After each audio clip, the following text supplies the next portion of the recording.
Hi, listeners, and welcome to my very first episode of Inside Entertainment Industry Careers. This is me, your host, Emily Maguire, talent manager at Reflections Talent Agency and career and business coach for the creative and entertainment industries at Reflections Career Coaching. I am excited to introduce you to my very first guest, Rachel Grant. Rachel is most famously known for her role opposite Pierce Brosnan in Die Another Day. She's also a TV presenter, host, travel expert, videographer, and an entrepreneur. Her film credits also include roles opposite Jean-Claude Van Damme and Stephen Ray in Until Death, The Tournament with Robert Carlyle, and The Purifiers with Dominic Monaghan. And she also served as a body double for Angelina Jolie in Tomb Raider. So sit back, relax, and enjoy this interview with the lovely Rachel Grant. Rachel shares insights into her career journey, how she started out as an actress, and she shares tips for those of our listeners who are working in the industry or are just starting out in their careers to become actors. Hi, Rachel. Thank you for joining me today. Hi, Emily. Thank you for having me here today. It's so lovely to have you join us, and today we're going to focus on your career as an actress. I know there's so many different things that you do, but that's going to be the focus for this podcast. So I'd love to know, did you always know that you wanted to be an actress?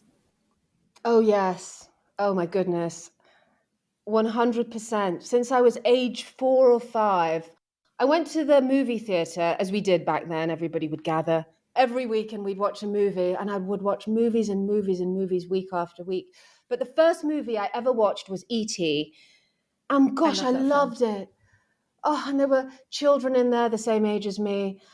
And I was 4 years old, and I just couldn't believe this alien and all the fantasy that went around it and the make-believe. And then I was lucky enough because I did speech and drama as a little girl, and we did dance, and we went to a wonderful dance school, and we put on shows every single year, like huge theatrical shows for a week long. And to experience that for 6 days as a young girl and be on the other end and be on the stage and seeing all those faces looking at me and so happy, and that energy in the room, this wonderful room and theatre, and that vibe that I would feel, and that energy, and I loved it. And I was making people happy, and their faces would fill with glee and delight, and the applause, and I loved It's it. lovely. I absolutely loved that feeling. I love making people happy. I knew when I watched something, I would be so happy. And so I wanted to be the one that would give that happiness to the audience. And I loved it. And, I loved the different feelings and emotions that went through my body and vibrated through to my toes and fingertips as a performer, whether it would be expressing myself through voice and through acting, or through the emotion going through my body as through dance movement, or singing.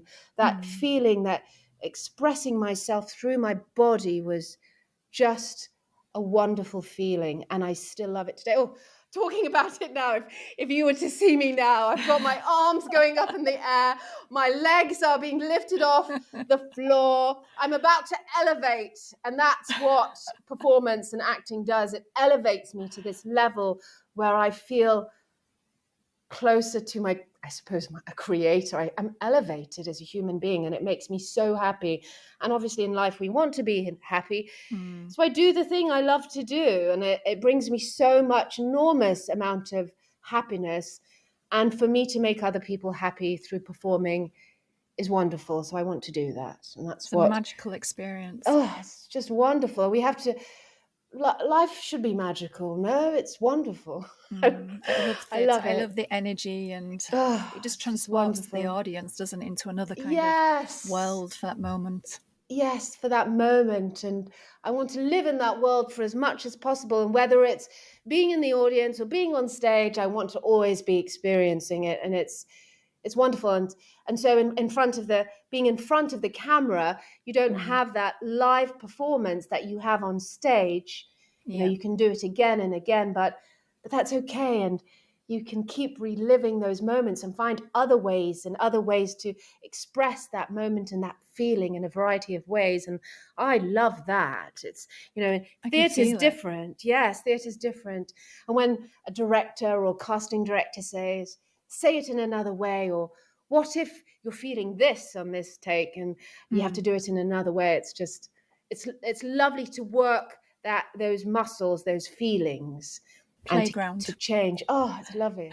That's why it's called a play, because we play. No, Yes. It sounds wonderful. I love that. So did you always know you were going to go like the drama school route, or was that just something, how did you come to that conclusion?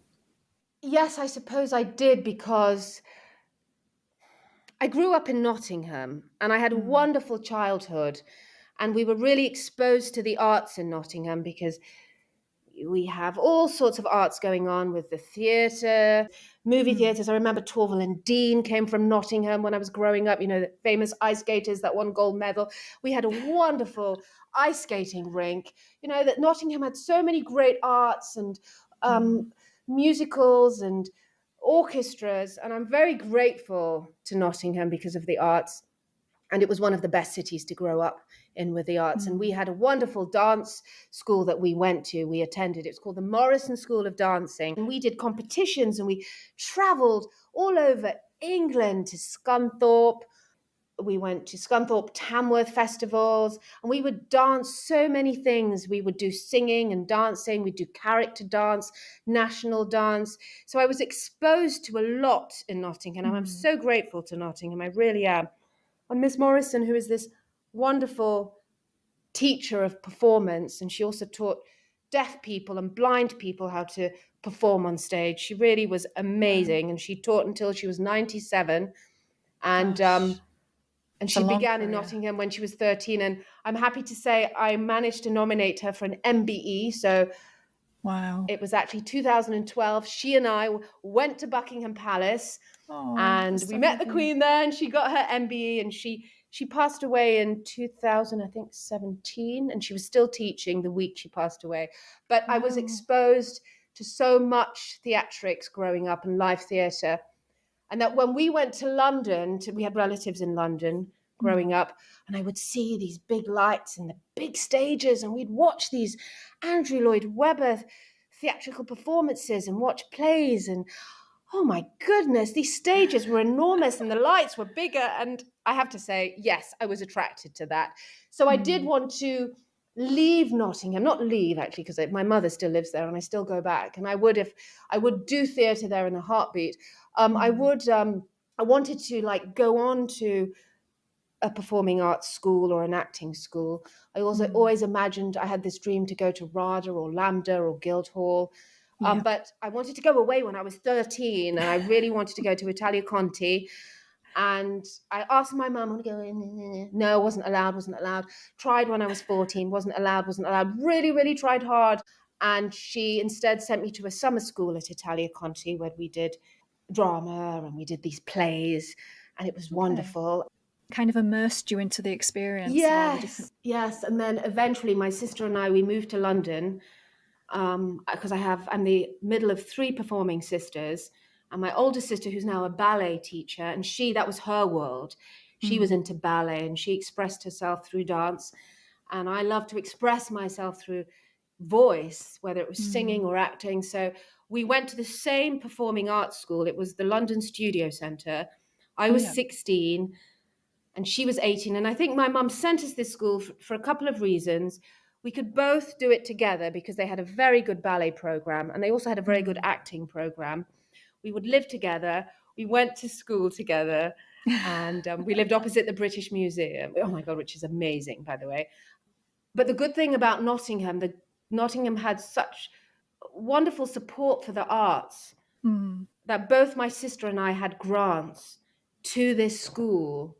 Both of us from the same family. We had our tuition paid for, and we had a check sent to us every month, So every term actually. That paid for our accommodation and gave us a little bit to live off. It was enough. It wasn't a lot, but it was enough. And I'm actually grateful it wasn't too much, because it really taught me to it taught me how to save and how to really be careful with my pennies. And of course, I still had this dream to go to RADA. I did a summer course at RADA for 8 weeks, which was wonderful for Shakespeare. But at the London Studio Centre, they had us auditioning. I think the week I arrived, I was auditioning for productions and commercials straight away. And for half the time I was there, I was working. I got my equity card by the time I was 17 and singing on stage solo performances when I was 18, when I just turned 18. It was great. I couldn't believe it. And I really didn't think I had it. I knew I could get on stage and obviously perform anything, but it really brought my confidence up that I could perform on such a professional level with actors, because obviously in pantomime they bring in actors from TV, and I was performing with great actors. And as much as I was chorus and having bit roles here and there in a panto as you do, I understudied the lead role. It was wonderful. That's amazing, isn't it? To just sort of go to the drama school and then just be straight out into the industry proactively and It actively was sort of really doing quick. auditions. And I remember my first audition when I was 16, and I couldn't believe it. It was auditioning for, I still can't believe it to this day, Coca-Cola. I was auditioning for a Coca-Cola commercial, and they wanted dancers, performers, and I was told to go along. And so I had no idea how I should dress for a Coca-Cola commercial. But I they thought I were was meant so to. big back then. I know. I thought I was meant to dress up in. Well, I think it was like Michael Jackson, I think, or something that was promoting Coca-Cola. So they wanted like dancers, like to whatever it was. And I remember going in my tracksuit bottoms, and I went like in my. I left my dance studio, and then I went to this audition, and I was wearing like classroom outfit. That's what I thought I had to wear. Like, I had no coach. No one was telling me what to wear. And when I got there, everybody was dressed in amazing clothes. In fact, some girl had a full on glitter outfit, full of glitter. And I sat there thinking, oh dear, I don't think but I went in. I didn't get the job. But you live and you learn. And Do you find that when you were kind of starting out doing those auditions, that even if you didn't get the job, it was that experience that kind of helped you to go on to the next one and kind of book the role? oh gosh, yes. There was obviously, as an actor, there are more jobs that you're not going to get than you're going to get. In fact, they say for every 100 auditions, you get one job. That's the average. So think about that. But every single job that audition I went for, even if I think I might not get this or I'm not really suited, and that's kind of like a bad attitude to have, because you never know what they might want. Every job that you go for is part of your training. It's whether it's a commercial, a play audition, that preparation that you do as an actor, getting into the role, from the shoes that you wear to doing your hair and putting on the right outfit and making sure that you're feeling the part and you're looking the part for them and for yourself. So it's all part of the process. And even if you don't get the job, or the next one, you are building, you're learning how to build a character. And, I just learned enjoying auditioning in the end, even if it wasn't for me, the role, or I didn't get the role, because in the end, you are going to get something. And it is all part of the process. And you also get to see another casting director or get to meet another director and producer, and you connect and you get out there. And that's what it's about. It's meeting and networking as many people as possible. You are getting your face out there. You're a flyer. The more people that get to see you and remember you, the better. And you never know when they might book you or remember you for next time, or not remember you, but it doesn't matter. You've got that experience and you've learned from it. And No, that's true. That's true. Yes, just to and see that's every sort of important. moment and experience as personal growth and something which is going to get you to that overall goal. Yes, to the overall goal, build on your craft. And we learn more from mistakes than from not making a mistake. That's why we make mistakes, so we can learn. Yeah, we do. So What's been your most favourite role so far? I know that some people might instantly be thinking of a particular role. Oh, the James Bond The role. James, yes, I'm sure many Yes. people are kind of, is she going to speak about that? But what has been sort of your most favourite kind of role so far in your career? Gosh, I've had so many. In terms of a role, I wouldn't say the James Bond role itself and what I had to do and my character, that role Mm, itself. I probably wouldn't pick that obviously as my favorite role. mm, But it has been a lifelong role. It really, really has. Like, oh, I'll tell you something most interesting, and I'm so excited. Yesterday, mm, well, in the last week, I managed to find the exact dress. It's not the original dress I wore in Die Another Day. It was a mm. Shanghai Tang. It's a very expensive designer dress, silk Shanghai Tang, and it cost £1,400 from Regent Street. And Lindy Hemming, the costume lady on Die Another Day, she bought this dress and she fitted it on me to fit me Gosh. perfectly. That dress is hidden away in the 007 vault. I managed to find an exact copy of that dress in a thrift store in Seattle that I just purchased, and Wow. I have it and it fits me, and I'm wearing it for an official 007 Bond event in April in Washington, D.C. at the Spy Museum with original cars and props from Die Another Day and other Bond movies. I'm wearing it at that event and Gosh. I'm reliving that role again. So what I'm So saying we've is got that, an exclusive. yes, that's true. I hung it up last night and I sent the picture to my mum and dad and I went, Mum, guess what I found? And she just had one response, Bond. And my Oh. dad responded, oh, what a lovely dress. And I had to explain. Um, yeah, so in terms of what my favorite role is, I wouldn't say Peaceful Fountains of Desire from James Bond is my favorite role, but it Mm, is a lifelong favorite role of mine. And I think in 20 years' time, it will still be the most memorable role for mm. me because I'm still reliving it. I'm still wearing her outfit and hopefully getting Yes. into it, back into it. So for me, that's wonderful and people love it. Oh gosh, now I'm feeling it should be my favorite role. No, but I had one role I did. I tell you what, there was a role I had for 2 years Mm, for the Sci-Fi channel, SyFy UK, and it was a mm. role called Nina, and Okay. it became their most popular slot. It was the Friday night strand for horror movies. I would act, but I was presenting two Mm, Friday night shows, films, movies, presenting them, but I would do a skit and I would act. It was like theatre. So it was a mm. combination of theatre and performing in front of the camera, and it was wonderful. And I was left to my own devices.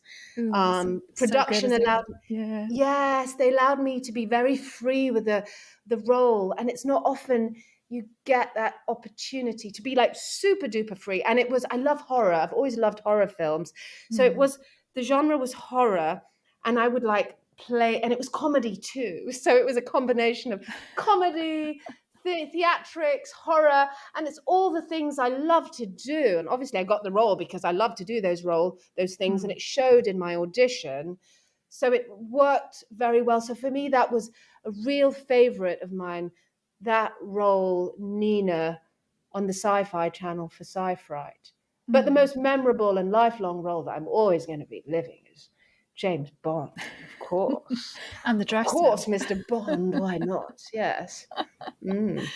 Oh, yeah. So, so, as you've kind of been going through your career, what's the sort of best piece of acting advice that you've ever received that's stuck with you? Oh gosh, there's so many. Well, I do remember, auditioning many, many, many times. And Mm, many, many times, I want the job, I want the job. And I remember a few times casting directors or people auditioning me, it happened a few times, would say, just enjoy it, do it again, and just mm. enjoy it, just relax and enjoy it.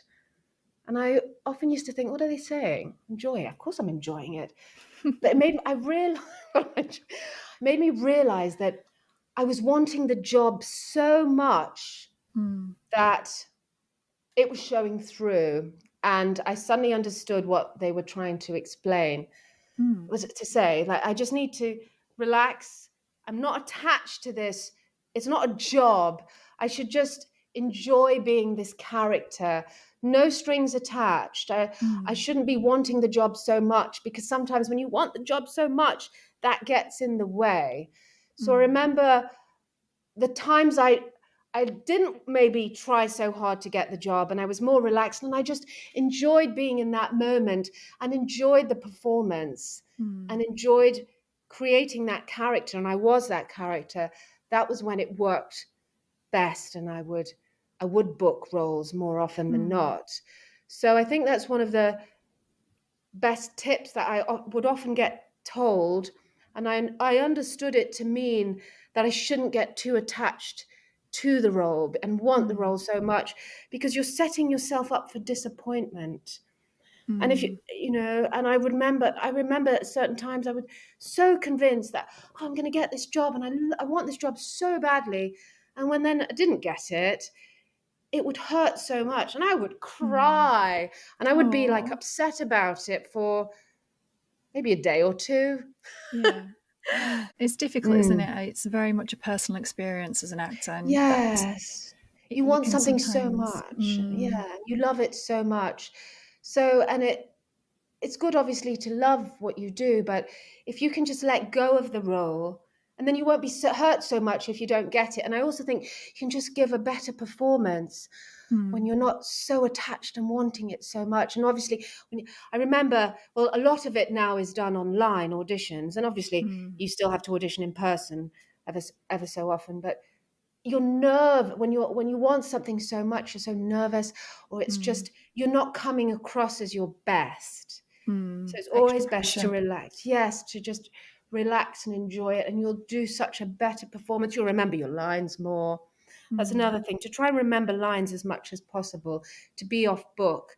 I know they say it Mm. doesn't always matter, but it is better, I feel, to be off book. And Mm. many I casting agree. directors have said, if you can, be off book, because it could get in the way, It allows you as to much kind as of play with the possible. role a little bit more without focusing. Yes, yes.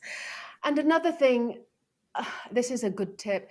Don't be afraid to make a mistake. If something goes wrong or you forget a line, if you can show that you can cover it up and you can recover from that very well, that shows your level of professionalism and experience. So it's okay to make a mistake. So, do you Mm. believe then that training has helped you be stronger as an actor, or do you think it's more down to talent or a mixture of both of them when it comes to acting? Obviously, both are very important. Mm. Well, it is important it is good to have talent. It is Mm. good, obviously, to have talent. And that love to do it is important. But there are so many actors out there that are successful that really didn't have Mm. so much talent when they started out. Like, I used to love watching Arnold Schwarzenegger in his movies. He was the Yep. biggest action hero ever. And was he the world's most talented actor? No. No, but he But he was was one very of the world. watchable. He was very, and I used to love watching. I loved his movies, and yeah, he's very successful. So it just goes to show it can happen. And there are so many actors like him too. Like, I remember working with Jean-Claude Van Damme, who was a Mm. very talented martial artist who started as a ballet dancer, Gosh. and he was very limited with his acting abilities, but he was very successful in Mm. movies and has a huge following. And So perhaps it's the training on set then, like you're saying, it's getting that experience and actively you're kind of training in the yes, action. so obviously training, I would always recommend, and 100%, Jean-Claude Van Damme, Arnold Schwarzenegger, they've all had acting classes, and many of them, it is so important to have training and to Mm. work with other actors. Now, if you don't have access to that or have the resources, you can do amateur dramatics and get experience working with other Mm. actors, get together. There are so many ways to get experience and gain experience. And training comes from going back to all the many auditions you can have, how to put on makeup, or how to dress for the role, what shoes Yeah. to wear, how to feel comfortable in that person, how to do your hair, and all sorts of little details that how to walk, how does that character walk, sit down and watch how people watch, who are you being, who are you portraying. There's People so many watching. ways, Yeah, I yes, you love that. can learn and train, and so many ways to develop your skills as an actor. It's endless amounts. It might cost money, can be free. You can find it online. You can watch YouTube, learning monologues, but you have to do more than learn monologues. You have to work with other actors. But yes, training is important, and there are so many ways to train. Isn't it, like Important. you say, it's the onset, it's actually getting that experience, and you grow more and more. You do the auditions, the more you do the work, but then also that training supports that growth as well.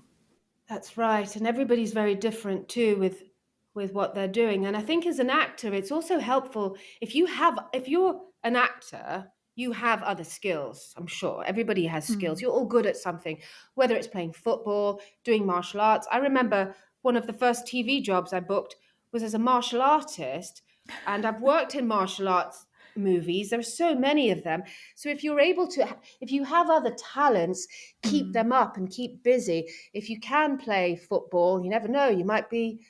I remember when they were auditioning girls for Bend It Like Beckham, and if you could have Yeah, other skills, Kira Knightley. you always need other skills as an actor. So you never know what job you might book. You might just have other talents that can lend themselves well to a role or something else. You might be a fantastic horse rider and be Yeah, in the next great Gatsby or get a or great motion capture Western. now with the stunts and the Yes, fights. also, It's a yes. complete playground, isn't There's it, all really? sorts of things going on, right? You So never do you know. think over the years that the way that you kind of approach your acting roles has changed then from what you're saying? Oh gosh, in every aspect possible. From I remember having to edit my acting reel. Now I can edit acting reels on my phone and with my fingertips. I'd have to pay someone. I'd have to save up, literally my save up money and pay someone, sit with them in an editing room and pay them to edit my reel. And then I'd get the DVD that he gave me and I'd copy them, pay someone to copy them. And then I'd go to the post office, put them in envelopes, stick stamps on them, and send them off to various casting directors or production Gosh, people.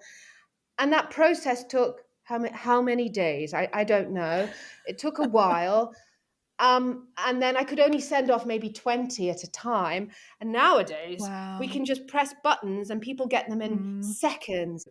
And I remember growing up being when I was a little girl, there was only 5 channels on the British TV. And now there are so many outlets and channels Hundreds. from all sorts of things. I can't even count them anymore. I don't even know what's going on. There's so many. There's always something new, and then apps and stuff.